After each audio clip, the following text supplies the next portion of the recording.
Hi friends, இன்றைக்கி நம்ம பார்க்க போகிறது தேர்டு ட்ரைமஸ்டர், அதாவது லாஸ்ட்டு 3 மாதத்தை பற்றி பார்க்க போகிறோம். அதுக்கு முன்னாடி நம்ம சேனலை சப்ஸ்கிரைப் பண்ணி பெல் பட்டனை கிளிக் பண்ணி ஆல் ஆப்ஷனை கிளிக் பண்ணி வச்சுக்கோங்க.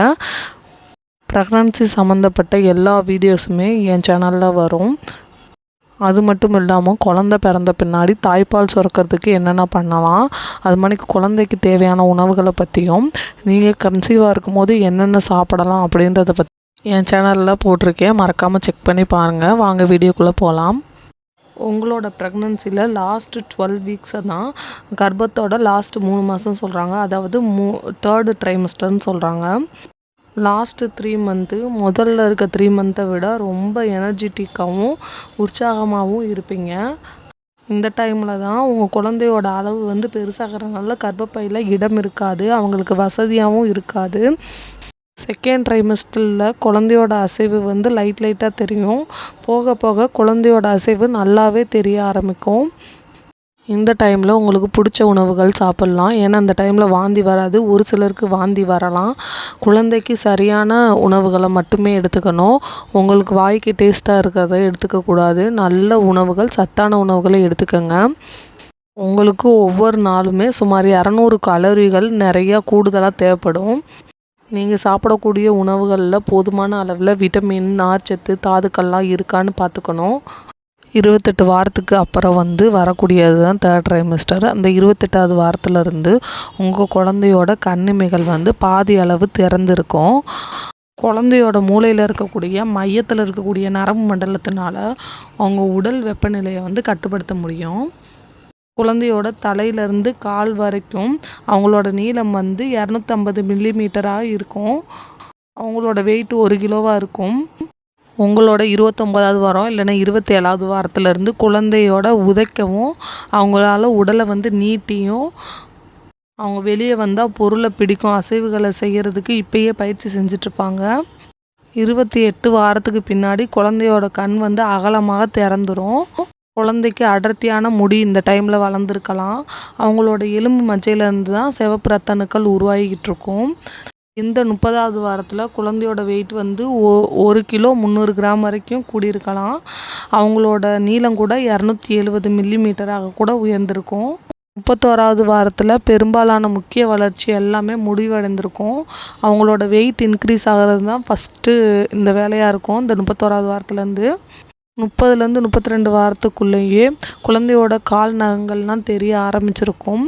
போன மாதத்தில் குழந்தையோட தோலில் வந்து ஒரு லுணுக்கோன்று சொல்லக்கூடிய மூடி இருக்கும், மெல்லிய படலமாணிக்கு இருக்கும். அது வந்து இப்போ உதிர தொடங்கிரும். இந்த 32வது வாரத்தில் அவங்களோட வெயிட் வந்து 1 கிலோ 700 கிராமாக இருக்கும். அதோட நீளம் வந்து 280 மில்லிமீட்டராக இருக்கலாம். 32வது வாரத்துலேருந்து குழந்தையோட கண்ணுக்குள்ளே இருக்க கண்மணிகள், கருப்பு விழி இருக்கும் பார்த்திங்களா, அதை வச்சு குழந்தை வந்து ஒளியை உணர முடியும். குழந்தையோட எலும்புகள்லாம் கடினமாகும், ஆனால் மண்டையோடு இன்னுமே ரொம்ப லைட்டாகவும் நெகிழ்வாகவும் இருக்கும். இது எதுக்குன்னா சோப்பிரசம் ஆகிறதுக்காக அவங்களோட மண்டையோடு நெளிவாக இருக்கும். அதுக்கு தான் உச்சிக்குழி கூட மூடாமல் இருக்கும் 1 வருஷத்துக்கு. அதுக்கு தான் அது மூடாமல் இருக்குது. 34வது வாரம் இல்லை 33வது வாரத்துலேருந்தோ குழந்தையோட கைகள், கால்களில் இருக்கக்கூடிய விரல்களில் நகங்கள் வந்து வளர்ந்துருக்கும், முதிர்ச்சியாக வளர்ந்துருக்கும். இந்த 34வது வாரத்தில் குழந்தையோட வெயிட் வந்து 2 கிலோ 100 கிராம் வரைக்கும் இன்க்ரீஸ் ஆகியிருப்பாங்க. 35வது வாரத்தில் குழந்தை வந்து உங்கள் பனிக்கூடத்தின் பெரும்பாலான இடத்த வந்து நிரப்புது. அதனால் அசைவதற்கு கொஞ்சம் கஷ்டமாக இருக்கும். குறைந்த இடமே இருக்குது. குழந்தையோட அசைவுகள்லாம் அப்பப்போ தான் உங்களால் உணர முடியும். 36வது 37வது வாரத்தில் 36வது வாரத்தில் குழந்தை வந்து தலைகீழாக திரும்பியிருப்பாங்க. குழந்தையோட தோலுக்குள்ளே அதிக கொழுப்பு சேர்றதுனால குழந்தையோட தோல் வந்து வலுவலுப்பாக இருக்கும். அவங்க கைகள், கால்கள்லாம் கொழுவென தோற்றம் அளிக்கும். உங்கள் குழந்தை இந்த டைமில் தலைகீழாக திரும்பலைன்னா டாக்டர்கிட்ட கன்சல்ட் பண்ணணும். 37வது வாரத்தில் குழந்தையோட தலை வந்து இடுப்பு பகுதிக்குள்ளே நோக்கி நகலும். இந்த வாரத்தில் குழந்தை ஒரு பொருட்களை உறுதியாக பற்றி கொள்ள முடியும். அதாவது கைகளை வெளியே வந்துமே பிடிச்சிப்பாங்க பார்த்திங்களா, அந்த மணிக்கு பயிற்சி எடுப்பாங்க. 38வது வாரத்தில் குழந்தையோட தலையை சுற்றியுள்ள அளவும் அவங்களோட வயிறை சுற்றி இருக்க அளவும் சமமாக இருக்கும். இப்போ வந்து அவங்களோட வெயிட் வந்து 2,900 கிராம் இருப்பாங்க. இந்த டைமில் குழந்தையோட வெயிட்டு சீக்கிரமாக இன்க்ரீஸ் ஆகலாம். ஒருவேளை அவங்க வந்து 4 கிலோ வரைக்கும் கூட இருக்கலாம். இந்த டைமில் 39வது வாரத்தில் குழந்தை முழுமையாக வளர்ச்சி அடைஞ்சிருக்கு அப்படின்றத சொல்கிறாங்க. உங்களோட மார்பகங்கள்லாம் பெருசாக இருக்கும். பிரசவத்துக்கு பின்னாடி உங்களோட குழந்தைய கதகதப்பாக வைக்கிறதுக்கு உங்கள் உடல் ஃபுல்லாமே கொழுப்பு சேரும். 37லேருந்து 39 வாரத்துக்குள்ளே குழந்தை முழுமையாக வளர்ச்சி அடைஞ்சிருக்குன்ட்டு கன்ஃபார்ம் பண்ணுறாங்க. ஒரு சிலருக்கு 40 வாரங்கள் ஆகியுமே குழந்தை பிறக்காமல் இருக்கும். இந்த 40வது வாரத்தில் குழந்தையோட வெயிட் வந்து 3.5 கிலோ வரைக்கும் இருக்கலாம். ஆரோக்கியமான குழந்தைகள் பல்வேறு அளவுகளில் பிறக்குது. இந்த கிலோ தான் பிறக்கணும் அப்படின்ட்டு கன்ஃபார்ம் பண்ணலை. அவங்களோட நீளமே 360 மில்லிமீட்டராக உயர்ந்திருக்கும். பிரசவ தேதி வந்துமே இன்னும் குழந்தை பிறக்கல அப்படின்டா கவலைப்பட தேவையில்ல. குழந்தை எப்போ பிறப்பாங்கன்னு துல்லியமாக கணிக்க முடியாது. ஒரு சிலர் பிரசவ தேதிக்கு பின்னாடி பிறக்கிறாங்க. ஒரு சிலருக்கு பிரசவ தேதிக்கு முன்னாடியே பிறந்துடுறாங்க. லாஸ்ட்டு 3rd ட்ரைமஸ்டர் அதாவது 28 வாரத்துலேருந்து 36வது வாரத்துக்குள்ளே 2 வாரத்துக்கு ஒரு முறை வந்து பரிசோதனை பண்ண சொல்லுவாங்க டாக்டர்ஸ்லாம். உங்களுக்கு ரத்த அழுத்தம், எடை இன்க்ரீஸ் ஆகிறது, கர்ப்பப்பையிலோட உயரம் இதை வச்சு தான் அந்த டைமில் அளவிடுவாங்க. குழந்தையோட இதய துடிப்பு கண்காணிச்சிக்கிட்டே இருப்பாங்க. ப்ரீக்ளிம்சியான்னு சொல்லக்கூடிய சிறுநீர் பாதை தொற்றில் ஏற்படுதான்னு பார்க்கணும்.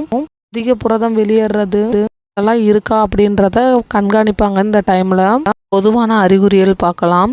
ஃப்ராங்க்ஸ்டன் கிக்ஸ் அப்படின்னு சொல்லக்கூடிய ஒரு வித வயிற்றில் இறுக்கமாக பிடிச்சிட்டு விடும். இது பொய்யான வலி. கர்ப்பப்பை வந்து மூச்சுக்குள்ளே அழுத்துறதுனால உங்களுக்கு சுவாசிக்கிறது கஷ்டமாக இருக்கலாம். சிறுநீர் பையின் மீதும் அழுத்தம் ஏற்படுத்தும். அதனால் அடிக்கடி யூரினும் வரும். உங்களோட பாதத்துலேயோ குதிகால்லையும் ஒரு வித வீக்கம் இருக்கலாம். கைகளில் கூட வீக்கம் இருக்கும். முதுகு வலி, இடுப்பு வலி, குழந்தையோட வெயிட்டு இன்க்ரீஸ் ஆகிறதுனால இதெல்லாம் ஏற்படும். ஹார்மோன் மாற்றத்தினால வயிறில் அழுத்தம் ஏற்பட்டு ஒரு வித எரிச்சல், நெஞ்செரிச்சல்லாம் ஏற்படலாம். உங்களோட தூக்கம் வந்து சிரமமாக இருக்கலாம். உங்கள் உடல் வந்து அசௌகரியமாக இருக்கும். பிரசவம் குறித்து கவலை இருந்தாலுமே தூக்கம் வராது. இதுதான் 3rd ட்ரைமஸ்டரில் பொதுவாக ஏற்படக்கூடிய அறிகுறிகள். நல்லா தண்ணி குடிங்க, நல்லா வாக்கிங் போங்க, ஹாப்பியாக இருங்க, ஹெல்த்தியான ஃபுட் எடுத்துக்கோங்க. இதுவே போதும். நீங்களும் உங்கள் குழந்தையும் ஹெல்த்தியாக இருக்கிறதுக்கு. பிரசவம் ஆகணும்னா இதெல்லாம் ட்ரை பண்ணுங்கள். அவ்வளோதான் ஃப்ரெண்ட்ஸ். இந்த வீடியோ உங்களுக்கு பிடிச்சிருந்தா லைக் பண்ணி, ஷேர் பண்ணி, சப்ஸ்கிரைப் பண்ணிடுங்க. Bye friends.